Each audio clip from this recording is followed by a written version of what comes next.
हाँ dear students, अस्सलाम वालेकुम। तो आज के इस लेक्चर में हम पढ़ेंगे फाइलम वर्टेब्रेटा के बारे में। इससे पहले वाले लेक्चर में भी हमने क्या किया था, फाइलम वर्टेब्रेटा के बहुत सारे कैरेक्टर्स के बारे में पढ़े हैं। ठीक है। जैसे उसमें हमने देखा था कि नोटोक्रॉट जो है एम्ब्रियोनिक पीरियड के दौरान ही प्रेजेंट होते हैं, बाद में ये वर्टेब्रल कॉलम बन जाते हैं, इसलिए हम इनको क्या बोलेंगे, वर्टेब्रेटा बोलते हैं। सारे वर्टेब्रेट्स जो है कोऑर्डिनेट्स हो सकते हैं, लेकिन सारे कोऑर्डिनेट्स वर्टेब्रेट्स नहीं होते हैं। सेंट्रल नर्वस सिस्टम को हम ब्रेन और स्पाइनल कॉर्ड में डिवाइड कर सकते हैं। ब्रेन किससे प्रोटेक्टेड होगा, क्रेनिटा से। एपिडर्मिस पर स्ट्रेटिफाइड एपिथेलियम से बने होगा। इंटरनल मेटामेरिज्म जैसे कि रिब्स और वर्टिब्रा होते हैं। ठीक है। उसके अलावा हमने पढ़ा था कि उनमें पेयर ऑफ किडनी होते हैं जो एक्सक्रीशन या ऑस्मोरेगुलेशन का काम करते हैं। हमने देखा था कि इनमें क्लोज्ड सर्कुलेटरी सिस्टम होते हैं। रेस्पिरेशन गिल्स, स्किन या लंग्स के थ्रू होते हैं। इस लेक्चर में हम देखेंगे number next character, that is the organ system organisation. यानी इसका मतलब क्या होते हैं इनका, अगर हम ऑर्गेनाइजेशन यानी लेवल ऑफ ऑर्गेनाइजेशन देखेंगे, जिसके बारे में हमने लेक्चर नंबर 5 यानी बेसिक कैरेक्टर्स के बारे में ऑलरेडी पढ़े हैं। अब देखो ये ऑर्गन लेवल ऑफ ऑर्गेनाइजेशन या ऑर्गन सिस्टम ऑफ ऑर्गेनाइजेशन क्या होते हैं। यानी अगर हम इन ऑर्गेनिजम्स के बॉडी को अगर देखेंगे तो इनमें क्या होते हैं, ऑर्गन सिस्टम तक डेवलप्ड होते हैं। ऑर्गन सिस्टम डेवलप हो चुके होते हैं। जैसे इनमें क्या होगा, रेस्पिरेटरी ऑर्गन बने हैं पूरी तरह से, ये सिर्फ रेस्पिरेशन का काम करेगा। एक्सक्रीटरी ऑर्गन बने हैं, ये सिर्फ एक्सक्रीशन का काम करेगा। उसके बाद है डाइजेस्टिव सिस्टम बने हैं, ये डाइजेशन का काम करते हैं। यानी डिवीजन ऑफ लेबर्स पूरी तरह से आ चुका है। अब डाइजेस्टिव सिस्टम जो एक्सक्रीशन का काम नहीं करेगा, एक्सक्रीटरी सिस्टम जो है रेस्पिरेशन का काम नहीं करेगा। तो इस तरह के ऑर्गेनाइजेशन जहाँ पर ऑर्गन पूरी तरह से वेल डेवलप्ड होते हैं और ऑर्गन जो है वह इंडिपेंडेंटली फंक्शन करते हैं, तो इनको हम बोलते हैं ऑर्गन सिस्टम ऑर्गेनाइजेशन। ठीक। तो नेक्स्ट देखो, बायलैटरल सिमेट्री हो गया। यानी अगर हम इनको लेटरली डिवाइड करेंगे तो राइट हैंड साइड और लेफ्ट हैंड साइड वाला दोनों सेम आएगा। फॉर एग्जांपल फाइलम वर्टेब्रेटा में अगर हम ह्यूमन को लेंगे, human is an example of phylum Vertebrata, तो इनमें क्या है, एक यहाँ से हाथ है, फिर इस तरह से। ठीक है। अगर इनके बॉडी को हम क्या करेंगे, इनकी ह्यूमन बॉडी को अगर लेटरली डिवाइड करेंगे तो यहाँ से, मसलन यहाँ से अगर हमने डिवाइड किया तो क्या होते हैं, ये वाला होते हैं लेफ्ट हैंड साइड, ये होते हैं राइट हैंड साइड। तो क्या हो जाते हैं, ये राइट हैंड साइड वाला लेफ्ट हैंड साइड के बिल्कुल सिमिलर हो जाते हैं।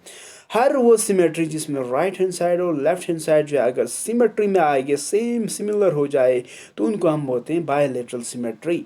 तो फाइलम वर्टेब्रेटा में एक कैरेक्टर क्या है कि ये क्या शो करते हैं, ये शो करते हैं बायलैटरल सिमेट्री शो करते हैं। ओके। आगे बढ़ते हैं, ट्रिप्लोब्लास्टिक हो गया। यानी क्या हो गया, इनके अगर गैस्ट्रुला हम देखेंगे, गैस्ट्रुला, अभी गैस्ट्रुला खुद कहाँ से है, ये देखो, जाइगोट, इम्ब्रियो, फिर ब्लास्टुला, फिर आगे जाए गैस्ट्रुला। ठीक है। तो देखो ये गैस्ट्रुला क्या होते हैं, गैस्ट्रुला अगर देखेंगे इनमें ट्रिप्लोब्लास्टिक है, मीन्स इनमें क्या होते हैं, गैस्ट्रुला में 3 लेयर प्रेजेंट होते हैं। ट्राई मीन्स 3 लेयर प्रेजेंट होते हैं। सबसे बाहर को हम बोलते हैं एक्टोडर्म, एक्टोडर्म। ठीक है। फिर बीच वाले को हम बोलते हैं मीजोडर्म बोलते हैं। फिर सबसे इनसाइड को हम बोलते हैं एंडोडर्म। इनके बारे में हमने ऑलरेडी पढ़े हैं।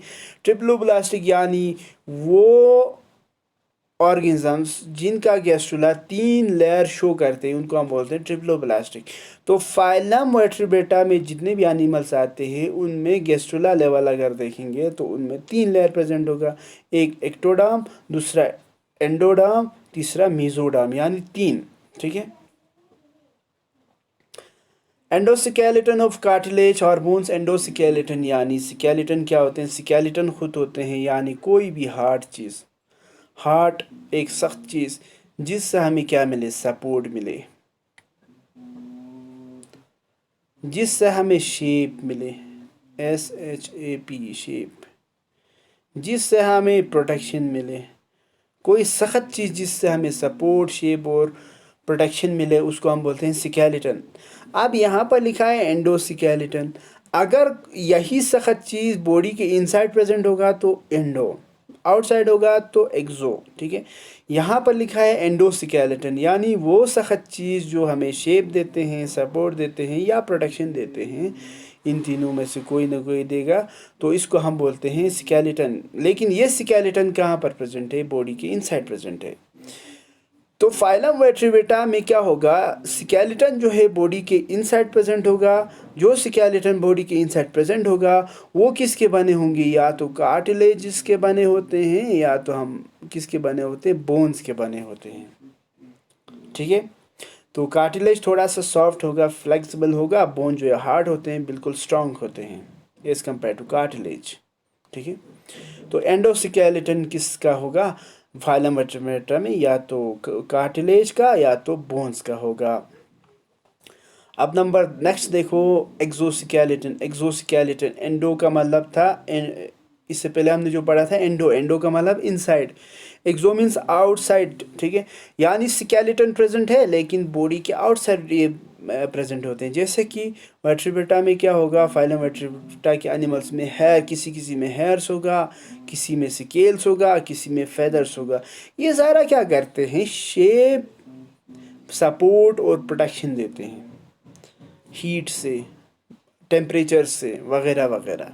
ठीक है, तो इनको हम बोलते हैं एक्सोस्केलेटन क्योंकि ये क्या है? बॉडी के बाहर से प्रेजेंट है। जैसे फिश के बाहर से स्केल्स प्रेजेंट है और बहुत सारे एनिमल्स के बाहर से हेयर प्रेजेंट है। ह्यूमन ही बोलो, फेदर, बर्ड्स के बाहर से क्या है? फेदर प्रेजेंट है।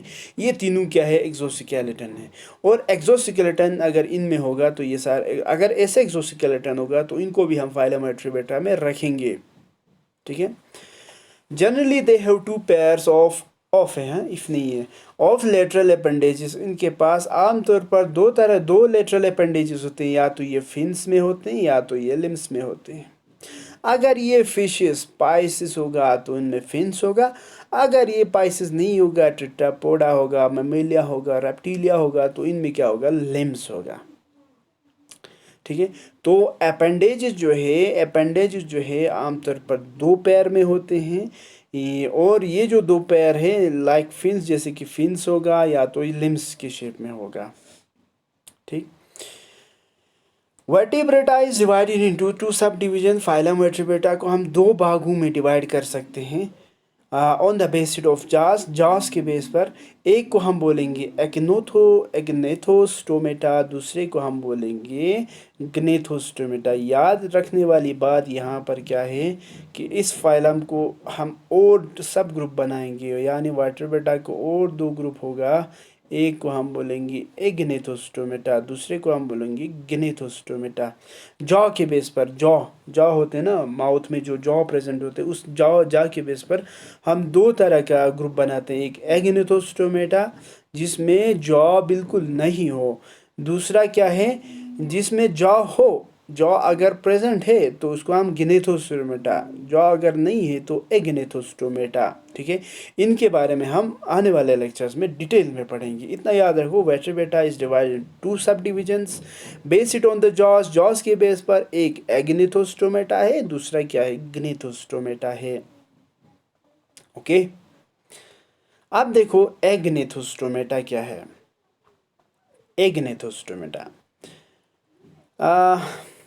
तो इसके बारे में हम नेक्स्ट लेक्चर में पढ़ेंगे। Thank you so much for listening, thank you so much.